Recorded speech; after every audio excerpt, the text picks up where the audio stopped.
Él es Gonzalo Sánchez de Lozada, el Goni. Ahorita es visto como el peor gobernante de Bolivia, pero no siempre fue así. En su primer gobierno, muchos pensaban que el Goni estaba salvando a Bolivia. De supuesto salvador a traidor. Es un gran salto. ¿Cómo pasó todo esto? ¿Cómo lo hizo? ¿Fue el único?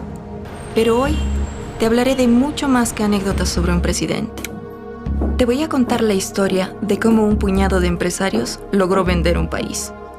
Su red involucra cientos de funcionarios y empresarios y miles de millones de dólares en corrupción.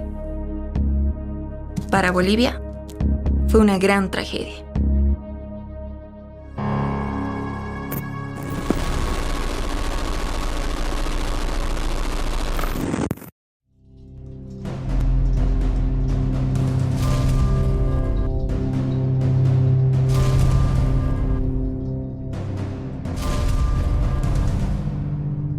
Nuestra historia comienza poco antes de 1985. Después de que el dictador Banzer renunciara gracias a las protestas sociales masivas, se habían sucedido un gobierno tras otro en el lapso de 3 años.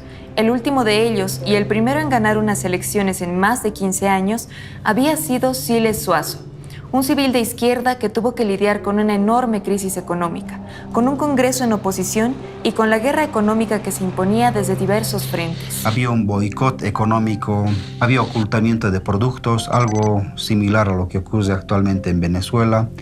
No había medicamentos, no había pan, el transporte urbano era caótico e insuficiente. Y entonces una posibilidad de gobiernos de izquierda y de una salida revolucionaria quedó anulada en el horizonte de expectativas de la población. Entonces quedaba el único camino las derechas.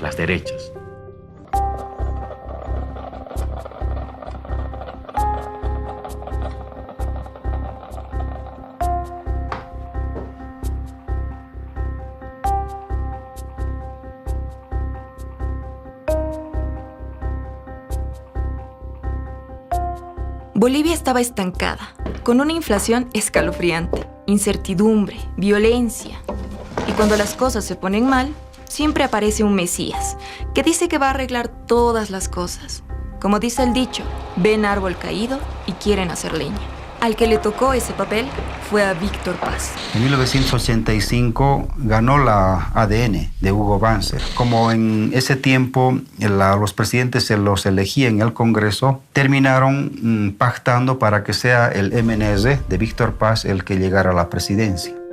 Un elemento clave para entender lo que hicieron estos gobiernos fue la democracia pactada. Los partidos con más votaciones pactaban la elección del presidente.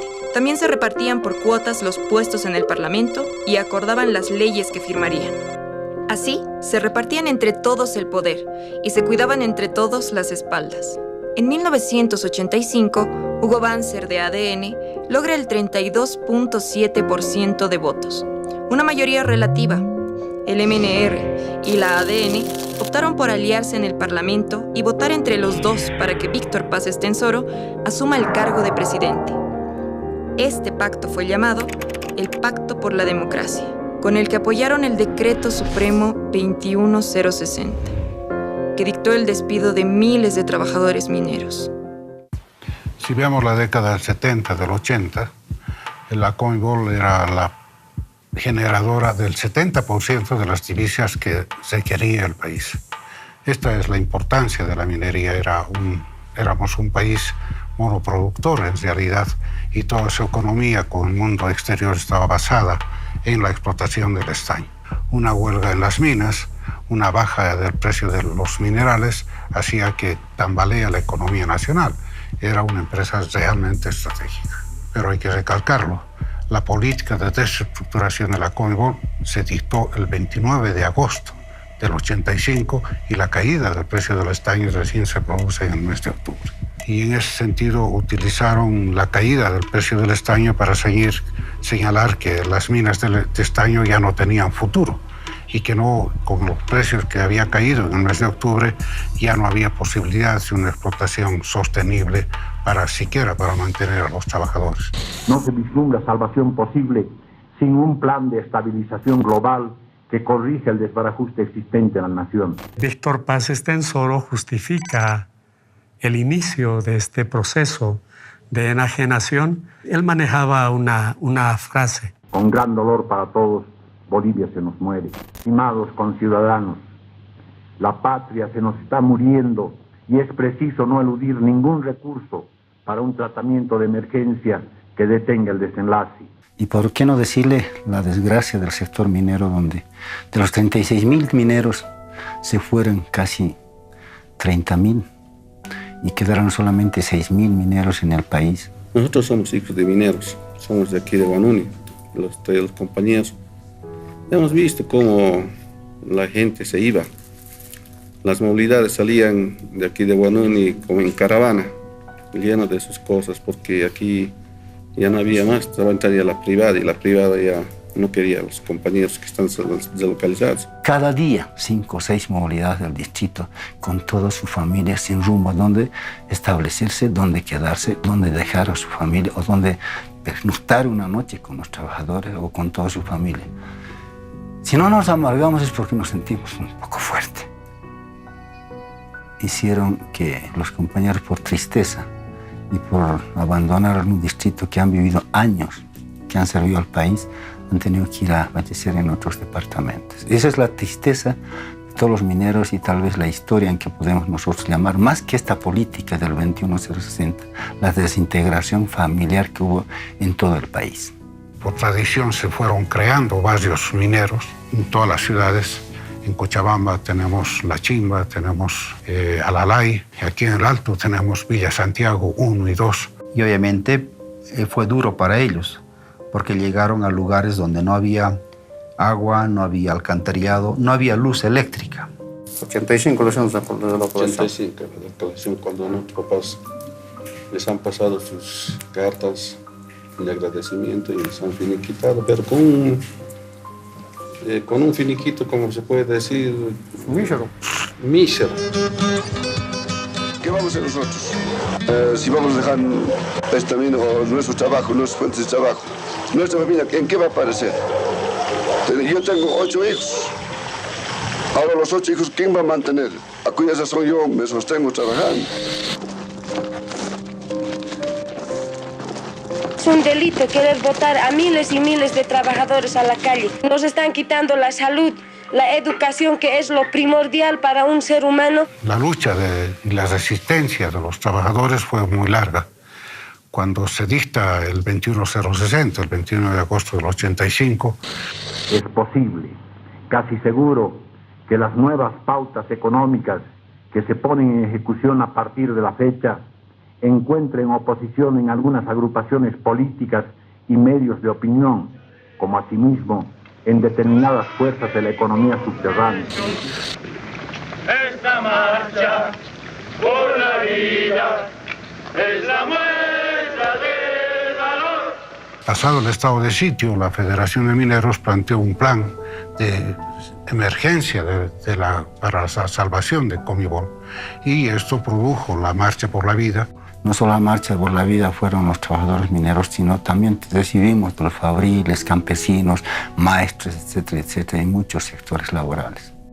12.000 trabajadores movilizados en la carretera fueron cercados allá en Patacamaya, la cabeza. Amanecimos rodeados de soldados y con una multitud de gente, de compañeros. Pero el operativo implicó la movilización de 3 divisiones de las Fuerzas Armadas. Sin duda hubiera habido un montón de muertes y hubiera sido una masacre totalmente como el 21060 y al mismo tiempo la muerte de varios compañeros que muchos dirigentes preferían hacerse llamar traidores a que pierdan a sus soldados. Y lamentablemente retornamos de este calamar. Del minero boliviano, que muy pronto volverá. Los mecanismos que utilizaron para desmovilizar a la clase trabajadora fueron en principio una política de ablandamiento a las condiciones de vida del trabajador en las minas. El gobierno tiene intenciones de sacarnos de la mina, pero yo creo que los trabajadores somos conscientes y estamos conscientes de lo que tenemos que actuar nosotros. Nosotros defendemos nuestras fuentes de trabajo porque de ello vivimos. Suprimiendo la educación, suprimiendo la sanidad y los hospitales, suprimiendo los centros de abastecimiento de las pulperías. Es decir, crear una situación de incertidumbre, de hambre, de miseria en los campamentos y para posteriormente señalar que el trabajador solamente podía vivir con el salario básico. Lo que hace Víctor Paz y su gobierno es hacer estudios de cómo se podrían privatizar las empresas. Uno de los estudios lo hace la Pricewaterhouse, por ejemplo. Recomienda que no se hable frontalmente del concepto de privatización, que esto, según ellos, caería muy mal entre la población y no tuviera éxito. Entonces, lo que la Pricewaterhouse recomienda es hablar de reordenamiento de las empresas públicas. Víctor Paz hace los estudios para la privatización. Jaime Paz hace las primeras privatizaciones, aproximadamente 27 empresas. Gonzalo Sánchez de Lozada enajena las grandes empresas del país, pero también las pequeñas y las medianas, aproximadamente 42 empresas que las transfiere directamente a la empresa privada. Hugo Banzer y Jorge Quiroga, que terminan por enajenar las últimas empresas que quedaban. Al quebrantar la lucha sindical, estos gobiernos rompieron la última resistencia organizada que quedaba. La derrota de la Marcha por la Vida marcaría el inicio del mayor ciclo de privatizaciones que ha tenido Bolivia en su historia. El neoliberalismo se introduce en Latinoamérica a partir de un diseño que hacen estos organismos internacionales como el Banco Mundial, el Fondo Monetario Internacional, que hacen un rediseño de cómo debería desarrollarse la economía mundial. La introducción en Latinoamérica del neoliberalismo empieza probablemente en Chile. En Chile, la dictadura de Pinochet fue para cortar una experiencia socialista sangrientamente. Es una dictadura para favorecer a la actividad privada. Este modelo de desarrollo llamado neoliberalismo se va introduciendo muy rápidamente en todos los países de Latinoamérica. En nuestro país se introduce en 1985. Y creo que todas las políticas impuestas por el neoliberalismo vinieron de los centros de poder mundial, el Banco Mundial, el Fondo Monetario Internacional y las doctrinas que han implantado las grandes transnacionales. El consenso de Washington implicaba una lista de 10 reglas que debían ser seguidas por los países en crisis, incluyendo la liberación del comercio, facilidades para la inversión extranjera, la desregulación y la privatización de las empresas estatales. A todos los países se les impuso la misma fórmula. Negarse implicaría ya no recibir préstamos ni apoyos económicos. Y Bolivia en crisis, sin plata, acudió al FMI, al Banco Mundial, a todos los organismos que pudo para pedir dinero prestado. Y cayó en la boca del lobo. A partir de allí, sería una caída en espiral. Los gobiernos accedieron a vender todas las empresas públicas y se quedaron sin plata para sobrevivir, teniendo que pedir más dinero prestado con cada vez más deuda pública. En 1989, Jaime Paz Zamora, sobrino de Víctor Paz, se postuló para presidente por el MIR.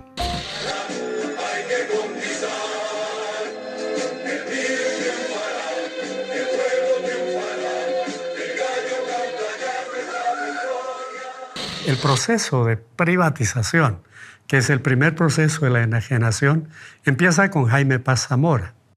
La enajenación es la forma en la que los gobiernos neoliberales aniquilaron las empresas públicas. Había 3 fórmulas: la privatización, la capitalización y el cierre de las empresas públicas. La privatización, que es la venta directa de las empresas públicas, sobre todo de las pequeñas y medianas, pertenecientes a los ministerios, a las prefecturas, las cortes y los municipios. Las cortes es una abreviatura para referirnos a las corporaciones de desarrollo departamentales. O sea que se crearon estas corporaciones para propiciar el desarrollo social, económico de los diferentes departamentos. Y Jaime Paz Zamora, a través de un decreto, dispone que todas las empresas de todas las corporaciones de desarrollo sean privatizadas. Ahí se destaca un personaje, desde mi punto de vista, nefasto. Samuel Doria Medina. Y él decía que hay que aplicar la política bonsai al Estado boliviano. La técnica bonsai, así la llamó Doria Medina. Es una alegoría, como si las empresas del país se trataran de una planta. Dejarlas chiquitas para que por sí mismas dejen de funcionar. Asfixiarlas, cortarles todo, las inversiones, los gastos corrientes, las prestaciones, los salarios. Su explicación pareciera tan técnica, pero sus consecuencias fueron desastrosas. Entonces decía, todo se va a privatizar, absolutamente todo. Yo recuerdo algo que está escrito en un libro. Escribió Doria Medina y él asistió a una reunión del Club de París. Y ahí se comprometió y dijo, porque está la cita en este libro, en un lapso de 2 años no encontrarían una sola empresa pública. Todas las empresas públicas de Bolivia habrían sido privatizadas. Las declaraciones de Doria Medina en esta cumbre lo que hicieron fue ofrecer a Bolivia en un escaparate, para quien quisiera comprarla. Hay que mencionar que varias de las empresas de las corporaciones de desarrollo no estaban en las ciudades capitales, sino estaban en el área rural. Y el cierre o la privatización, ¿no?, la venta de estas empresas, de las corporaciones de desarrollo, fomentó de alguna manera esta migración de personas que vivían en el campo hacia las ciudades, con las consecuencias que todos conocemos. En el caso de Tarija, se ha considerado la privatización de la fábrica de cemento El Puente. En el caso de Chuquisaca, la privatización de Fancesa. En el caso de Potosí, la privatización de la línea aérea imperial. En Cochabamba, se privatizó un servicio básico, el servicio del agua. En el caso de la fábrica de hilandería de Santa Cruz, es una empresa en la que el Estado gastó $70 millones, pero para su venta la pusieron en $7 millones. Pero no la venden en 7 millones, sino en $4 millones, es decir, por debajo de su valor referencial de venta. En Pando, la privatización de la fábrica de cerámica roja. En el Beni, la privatización de la empresa nacional de la castaña. Y en La Paz, la privatización de la fábrica de vidrio nacional denominada Fambi Plan. En el caso de Oruro, la privatización de la terminal de buses como del hotel terminal. En esta investigación se ha tomado un caso específico. Las plantas industrializadoras de leche fueron creadas a partir de 1960 para combatir la desnutrición infantil. Decidieron, en el gobierno de Jaime Paz, privatizarlas todas. Las protestas sociales lo evitaron por varios años, hasta que lo consiguió el gobierno de Gonzalo Sánchez de Lozada. Las 2 PIL más grandes fueron vendidas en paquete a una empresa peruana. Estas empresas valían casi $13 millones. Gloria consigue comprarlas en 8 millones. La empresa decidió poco tiempo después importar más y más leche en polvo de Perú, en lugar de comprar a los productores locales. Por esta razón, los productores nacionales sufren las consecuencias y los precios aumentan en forma paulatina. El gobierno de Jaime Paz privatizó 28 empresas públicas. Si contamos las empresas que fueron cerradas, el número sube a 45. Así comenzó en forma el proceso de privatización de las empresas públicas. Buenas noches. Durante estos últimos 4 años, yo he visitado casi todo Bolivia, siempre buscando soluciones, no promesas, verdaderas y efectivas soluciones. En 1993, el GONI vuelve a postularse por el MNR. Para ganar las elecciones en el Parlamento, se alió con la UCS y el MBL. Este pacto se llamó Pacto por la Gobernabilidad. Juntos elaboraron un plan para vender las empresas públicas más grandes del país, las estratégicas. A este plan lo llamaron capitalización y lo promocionaron con bombos y platillos en el extranjero y por todos los medios de comunicación del país. La capitalización, que es la inversión privada en las empresas estratégicas, la luz, el gas, la minería, el ferrocarril, el petróleo. En el papel, el Estado se mantendría con la mayoría de las acciones y controlaría la empresa. Y con la inyección de capital, las empresas crecerían al doble. El Goni había estudiado cine antes de volverse a la política. Si algo sabía, era de imagen y de publicidad. Por eso se asesoró con los mejores equipos de marketing político. Nuestras empresas capitalizadas están empezando a dar frutos. Bolivia, el futuro está aquí. La capitalización fue su gran éxito publicitario. Bueno, la estrategia comunicacional que utiliza Gonzalo Sánchez de Lozada es la misma para todas las capitalizadas. Sostiene de que las empresas a enajenarse son empresas deficitarias, corruptas e ineficientes.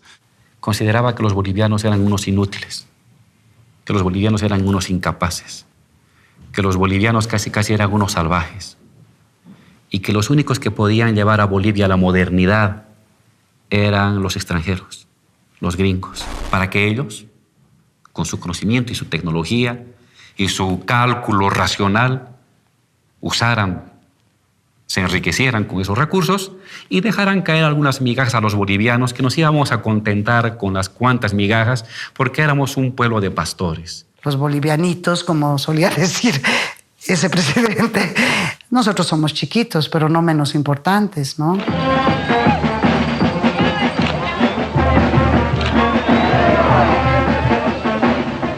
What I laugh about is you shampoo it, and then when you comb it, it's still full of this stuff.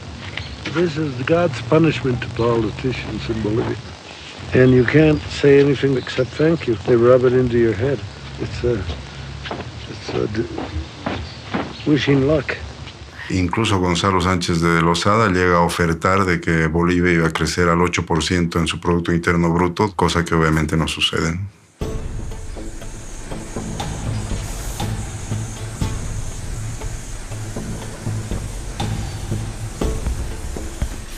Bueno, YPFB ha sido y es la empresa estatal más importante del país. Yacimientos manejaba toda la cadena productiva: exploración, explotación, comercialización, transporte y almacenamiento. Cuando viene toda la política privatizadora, Jaime Paz Zamora promulga una ley de hidrocarburos. Había dos documentos básicos, ¿no? Que era el contrato de transferencia de refinería y el Decreto Supremo 25502, que es un reglamento de operación de refinerías. ¿Cuál es el problema acá? Esta ley entrega a las transnacionales la propiedad de los hidrocarburos en boca de pozo. Y bueno, se dio un proceso de enajenación total.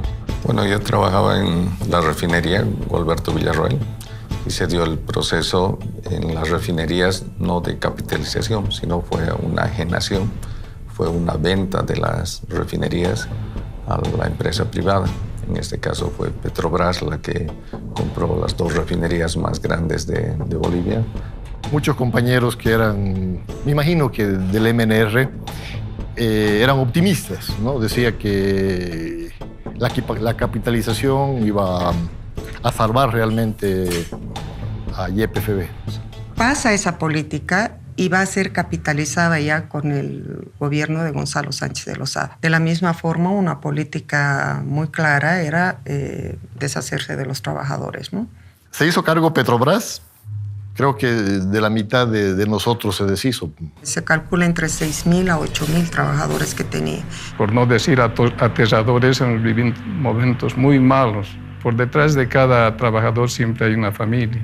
Entonces, no podíamos decir nada. Estábamos en una tensión nerviosa porque había políticos que querían entrar a la empresa y nos llamaban inclusive por teléfono, nos decían, ya falta poco tiempo y yo voy a entrar de tu cuenta al trabajo, ¿no? Entonces, si no aceptábamos eso, nos retiraban de la fuente de trabajo. Ya había el 21060. Bueno, las protestas han sido masivas, ¿no? Se formaron comités de defensa de la patria, de la nación, de los recursos. Bueno, iba más capital a las empresas transnacionales, más utilidades, y se quedaba muy poco, casi nada para el Estado. La capitalización de YPFB fue especialmente desastrosa. YPFB era la empresa que sostenía al Estado boliviano, aportando la mitad de los ingresos nacionales. Ahora, las empresas extranjeras aportarían apenas un 18% en regalías, con cada vez menos ingresos para Bolivia.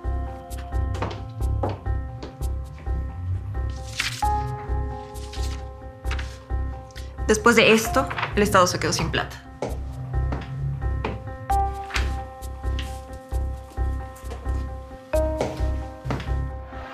Las consecuencias de todo esto las veríamos unos años después. Por la venta de yacimientos, Manuel Morales Dávila interpone un juicio de responsabilidades al GONI por traición a la patria. Morales Dávila era un académico reconocido, pero era tan fuerte el poder del GONI que el encarcelado resulta ser nada menos que el propio Morales Dávila. El GONI incluso se burló de lo sucedido. Al fin y al cabo, estaría libre durante el resto de su vida. O casi.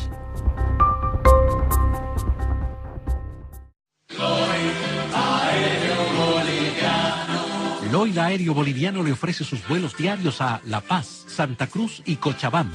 Este es un gran progreso, un gran paso y una gran muestra de lo que la capitalización puede hacer en una empresa que prácticamente se nos estaba muriendo. El Lloyd fue creado en el año 1925 y el principal rol que cumplía el Lloyd era de integración.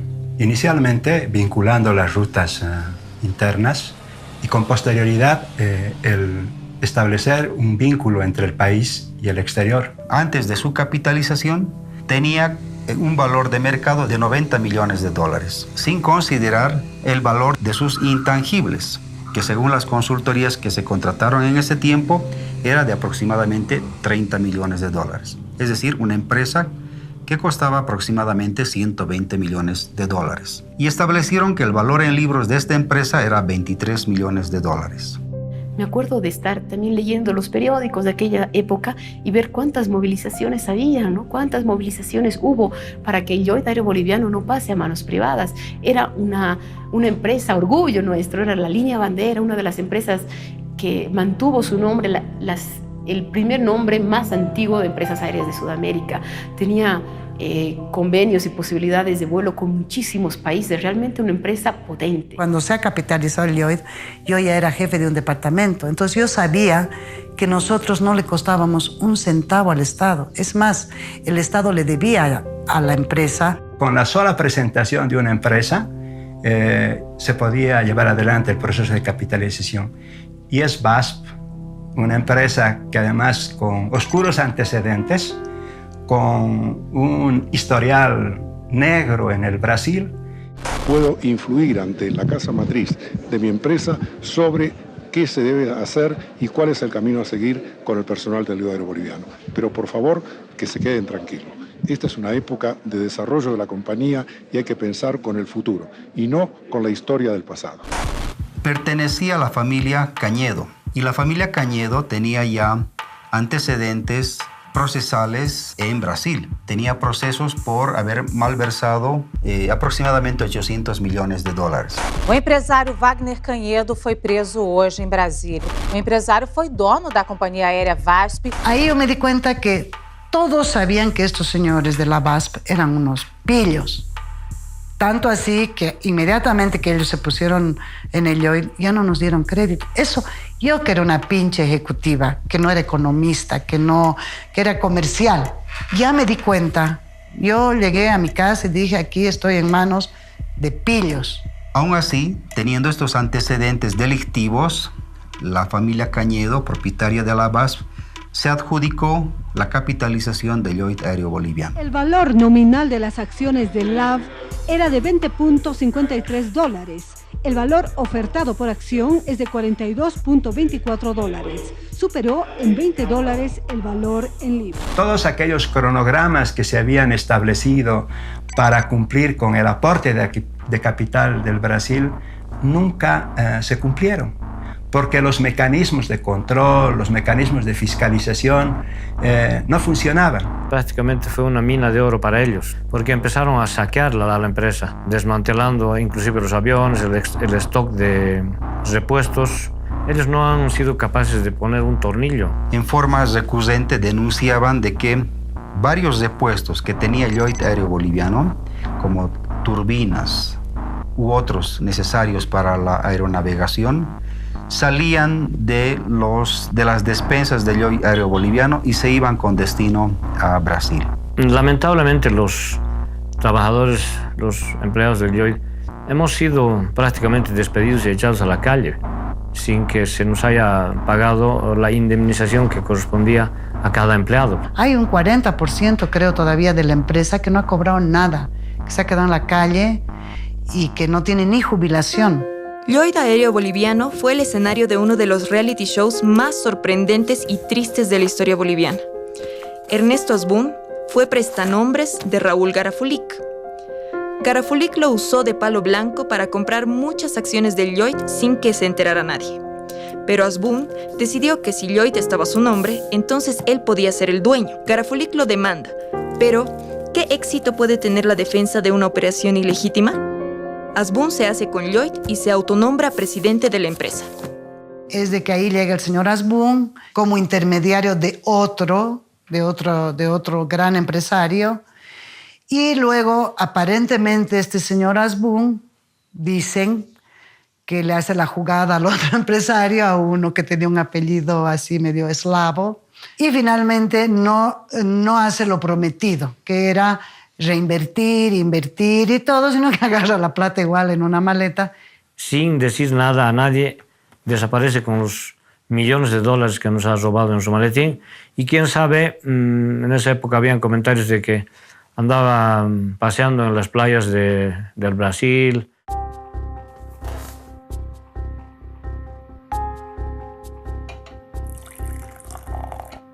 Además de capitalizar 5 empresas estratégicas de Bolivia, ENDE, Entel, ENFE, LAB y YPFB, el GONI logró vender otras 42 empresas bolivianas. Sin embargo, la mecha de la revuelta social ya estaba prendida.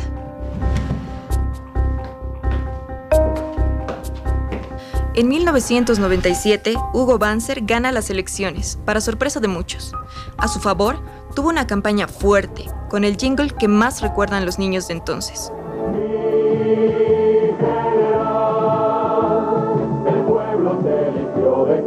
Viene el gobierno de Hugo Banzer Suárez y Jorge Tuto Quiroga, y ellos deciden, descartamos la capitalización de Vinto, pero la vamos a privatizar. Por un lado, privatizar la fundición de estaño y por otro lado, privatizar la fundición de antimonio. Se inicia el proceso con una licitación a nivel internacional. O sea, gana esta licitación una empresa inglesa que se llamaba Allied Deals PLC y paga por ella $14 millones, 14,7. En realidad recibe de regalo, porque para el proceso de enajenación se contrata consultores, 4 millones, ¿no? Se paga beneficios sociales, 8 millones, ya son 12, ¿ya? Y se invierte en temas de medio ambiente. El año de la licitación, en 1999, 5 millones, 17 millones gastados para la privatización de Vinto. Y Vinto ha sido vendida en 14,7 millones.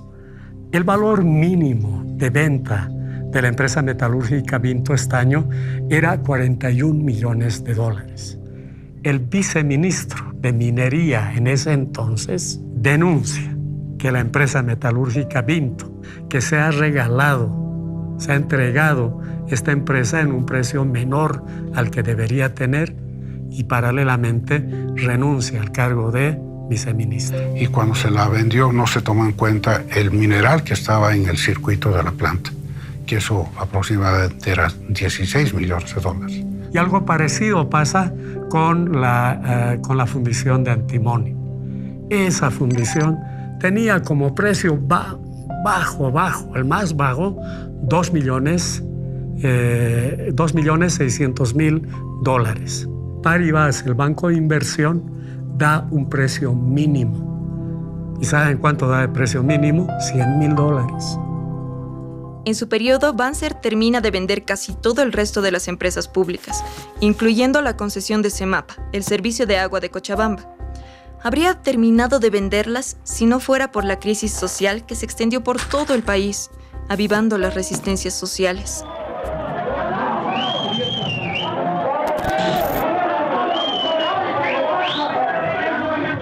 El año 99, en octubre en realidad, el gobierno determina, por presiones del Banco Mundial, sujeto a un chantaje, como siempre, de este organismo financiero internacional, de dar un préstamo a cambio de, en este caso, la privatización del agua.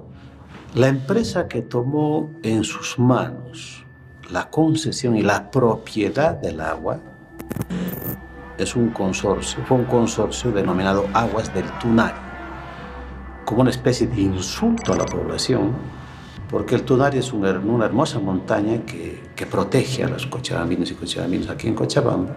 Y curiosamente una empresa donde en su fachada, yo fui a ver, en la fachada, en el frontis principal de esta empresa, dice: no somos una empresa de construcción civil, somos una empresa para hacer dinero. Eso es lo que dice cínicamente esta empresa en su principal edificio en San Francisco. Descubrimos que detrás de esto estaba una empresa llamada Bechtel, en cuyo directorio forma parte fundamentalmente de la familia Bush. En la ley, de manera muy sutil, se establecía que estaba prohibido acumular el agua de la lluvia, entonces que el agua de la lluvia también estaba privatizada, que las tarifas iban a subvencionar las posibles pérdidas de la empresa privatizadora, del consorcio privatizador, el hecho de que dos facturas, dos preavisos no pagados por el servicio del agua posibilitaban el remate de la vivienda del usuario.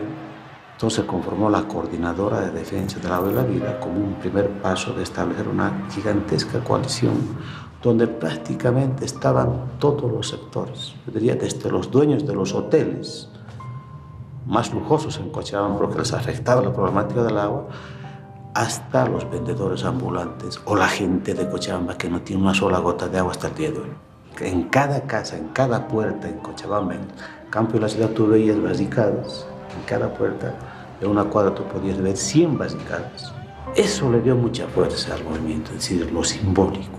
Y la única táctica que tuvimos para comunicar esto fue el tocar puerta a puerta, cara a cara con la gente, informarnos de manera personal, sino era simplemente la voz, los ojos y el corazón de la gente para sentir lo que estaba pasando.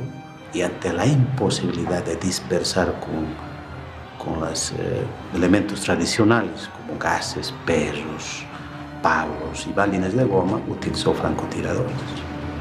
Y aquí cayeron pues por lo menos 30 jóvenes, todos heridos de bala, con lesiones irreversibles, y murió un joven. Y alguna vez pensábamos y dijimos, ¿por qué hemos perdido el miedo en aquel tiempo? Y la gente decía, porque hemos recuperado la confianza mutua, porque hemos dejado de sentirnos solos. Y cuando uno se siente solo, siente mucho miedo. Pero cuando uno deja de sentirse solo, acompañado, pierde el miedo. Yo repetía un eslogan que decía, el pueblo unido jamás será vencido.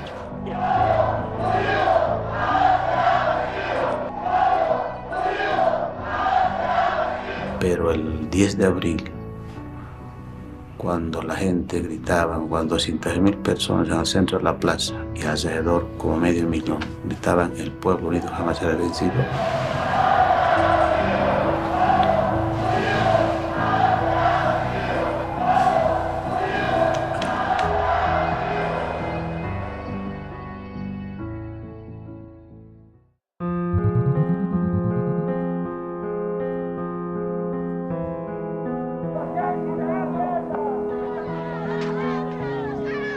yo diría que la guerra de la coca se genera pues desde el momento mismo en que la DEA establece sus cuarteles en las zonas cocaleras y establece un conflicto armado, desigual, totalmente desigual contra los compañeros cocaleros.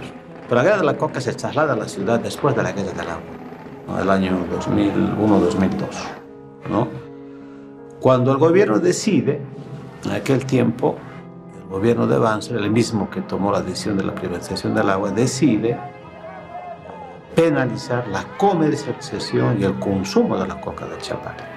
Es decir, en los mercados nadie podía comercializar y menos comprar para el consumo de la hoja de coca. Fue una lucha muy dura, hubieron muchos muertos de ambas partes, tanto de los de represión, militares, policías, como también de los hermanos cocaleros, ¿no? Fueron un referente de valentía, de organización y de firmeza en su lucha. Aquí en la Guerra del Agua, yo diría, sin los cocaleros hubiera sido muy difícil afrontar de manera muy directa a los organismos de represión. Ellos ya habían tenido toda una historia de enfrentamiento, habían establecido tácticas estratégicas y estrategias en el Chapare, que en la Guerra del Agua las vinieron a transmitir y compartir con nosotros. Creo que fue un momento muy duro, pero yo diría parte de la historia de este pueblo que avanzaba en la decisión de establecer un escenario político y económico de decisiones soberanas por parte de nosotros. Bolivia necesita más trabajos para resolver la crisis. Goni y Carlos Mesa han firmado un contrato con los bolivianos que los compromete a construir una nueva carretera de norte a sur. El MNR logra una coalición con el MIR, a los que se suma UCS firmando el Plan Bolivia para un acuerdo de responsabilidad nacional. Con esta coalición, el Goni es elegido presidente y Carlos Mesa vicepresidente. Luego obtiene el apoyo de Nueva Fuerza Republicana, de Manfred Reyes. Cuando vuelve Gonzalo Sánchez de Lozada al gobierno, y la verdad es que el país no tenía dinero ni para pagar sueldos, ni para pagar aguinaldos. Deberían recurrir a los organismos internacionales permanentemente. Las arcas del Estado estaban completamente vacías y eso era porque la plata que estaba generando el país por la explotación de sus recursos naturales estaba siendo aprovechada por las empresas transnacionales. Ya lo habíamos previsto en la venta de YPFB. Ese dinero se traduce en hospitales, escuelas, carreteras. Con ese dinero se paga a los maestros, a los médicos y a los policías. ¿Qué pasó cuando esos gobiernos vendieron todas las empresas estatales? El Estado no tuvo un céntimo. El mismo que vendió la capitalización como la forma de salvar a Bolivia, ahora le pedía desesperado a los trabajadores que entendieran su nuevo impuesto. Pero para financiar los fondos de contrapartida que se necesita para desembolsar la ayuda externa, la plata que nos donan, la plata que nos prestan en condiciones concesionales, necesitamos mayores ingresos. Por eso nos vemos obligados a cambiar el impuesto al IVA, el complementario. Si gana 1,000 bolivianos, el impuesto va a ser apenas 15 bolivianos. Si gana 2,000, 140 bolivianos, que es seguro que podemos salir adelante si nos unimos todos y hacemos lo que pueda para que Bolivia supere sus problemas y supere la crisis económica. Muchas gracias por escucharme. Buenas noches. Este impuestazo trajo como consecuencia una manifestación radical de protesta de parte del sector de los policías.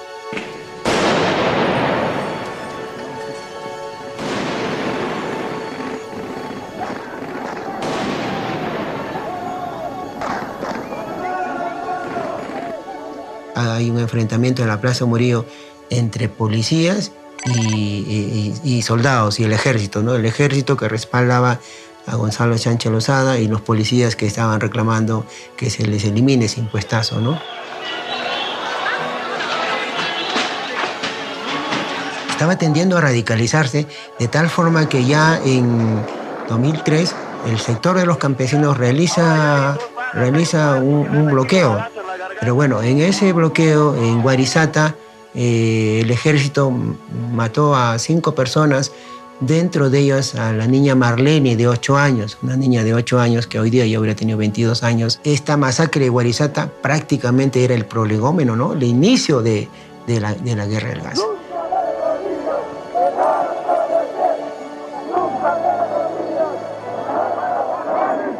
pretenden sacar el gas por Chile a México y a Estados Unidos. Bolivia hopes to be a supplier of liquid natural gas to Baja California, to California. Y lógicamente sacar el gas por Chile toca el sentimiento nacional de los bolivianos por el tema marítimo, el diferendo que tenemos con Chile.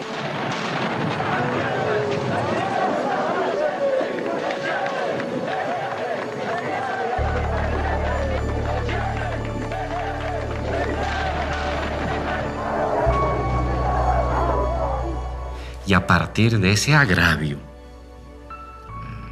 histórico es que se fue construyendo una voluntad nacional popular, una voluntad colectiva de dignidad y de soberanía frente a esta decisión que estaba tomando Sánchez de Lozada. Un domingo, creo que no fue si el 10 o el 11 de octubre de 2003, ya a esa fecha La Paz estaba ya como 20 y tantos días de bloqueo. Bloqueo absoluto donde no circulaba ningún vehículo ni transporte. Y en consecuencia de ello no había gasolina, no había GLP, no había gas. Sánchez de Lozada y Sánchez Berzaín instruyen a la Fuerza Armada trasladar cisternas de GLP y de gas, de gasolina, desde Sencata a La Ceja, para que puedan ingresar a la ciudad de La Paz. En el trayecto de Sencata a La Ceja, que debe estar a unos 10 kilómetros, estaba todo bloqueado por la Junta de Vecinos, por la FEJUVE, y en ese trayecto matan como alrededor de 60 personas. El error más grande fue que Sánchez Lozada deje el poder. Él tenía la obligación y nosotros teníamos, y si hay algún delito por el cual a mí me quieren juzgar y condenar, no necesitan hacerlo, yo me declaro culpable. Bueno, el motivo de nuestra movilización es en contra de este gobierno. Me sorprendí la cantidad de gente que había. Una inmensa cantidad de gente. En cada esquina, los paseños los recibían a los salteños con pan, con agua, con refresco. Nos abrazaban. Y ahí me acordé lo que decían los bolivianos. El león dormido se ha levantado. Y ahí comprobé, efectivamente, que el pueblo paceño y alteño se habían juntado. Era la voz unísona que Gonzalo Sánchez Lozada debía salir. Fuera Gonzalo Sánchez Lozada. Y en esa guerra, ya finalmente el neoliberalismo colapsa. Renuncia Goni, se va, como ustedes conocen, en un helicóptero con su ministro de gobierno y otros, creo que era su ministro de comunicación, se van al exterior, a Estados Unidos, y asume la presidencia el vicepresidente, que era Carlos Mesa. El pueblo recibió con esperanza a Carlos Mesa. Él prometió, frente a toda esa gente, firmar la ley de hidrocarburos. Poco tiempo después, se retracta. Porque no hay un solo país en América Latina más dependiente que Bolivia en lo que hace a la cooperación. Sabe, señora maestra, le estoy pagando a La Plata una parte de su salario de la limosna internacional que recibo porque extiendo la mano. Por lo tanto, no acepto y le pido a usted, ciudadano, que no crea esa mentira gigantesca e inaceptable de que Evo Morales tiene una ley en favor del país y Carlos Mesa y su gobierno una ley en contra del país. Hacer discursitos de independencia y de soberanía sentado del otro lado del escritorio es muy fácil. Evo Morales, con quien he hablado muchas veces y le he explicado detalladamente esta realidad, tiene mucha facilidad para salir a bloquear Bolivia, porque eso es muy cómodo, honorable Evo Morales. Es muy cómodo bloquear Bolivia. Es muy fácil bloquear Bolivia. Venga usted a gobernar y verá usted lo que es la administración del Estado. Le tembló la mano a la hora de firmar. Al final de todo esto, renuncia. Hasta aquí puedo llegar. Es por esto que mi decisión es presentar mi renuncia al cargo de presidente de la República. Queda usted posesionado como presidente constitucional de la República de Bolivia. A partir de este momento, a partir de esta fecha, queda nacionalizado todos los hidrocarburos en el territorio nacional.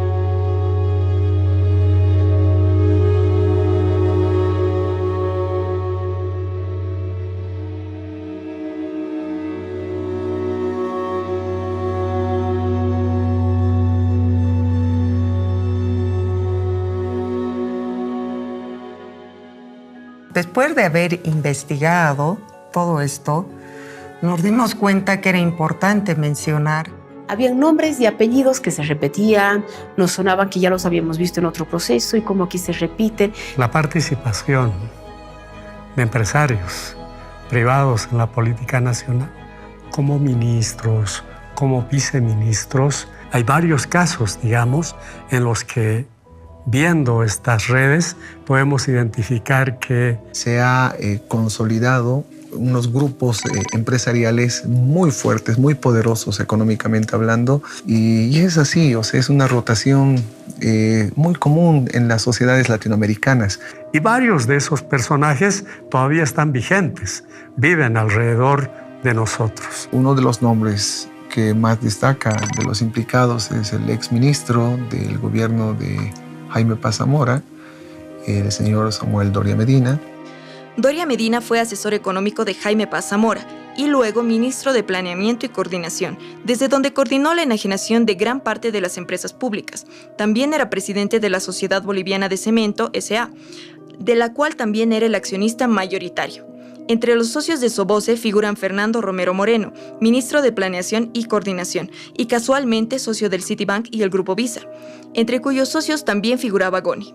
Otro socio de Soboce fue Flavio Carlos Escobar Llanos, subsecretario de Desarrollo Socioeconómico, y fungió como representante legal de Doria Medina en la compra de FACEP, en la que también participó Susana Doria Medina Ausa, hermana de Samuel. Giovanni Pacheco Fiorilo, trabajador y hombre de confianza de Doria Medina en Soboce, fue coordinador en el ministerio de Doria Medina y gerente de FACEP cuando ésta fue privatizada.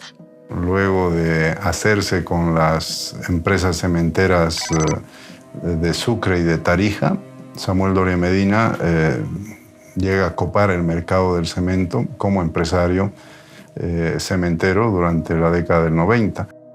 Estas ligas, estas redes familiares, o sea, personas que trabajaban en instituciones públicas, familiares de las empresas que se habían adjudicado, las empresas públicas del país.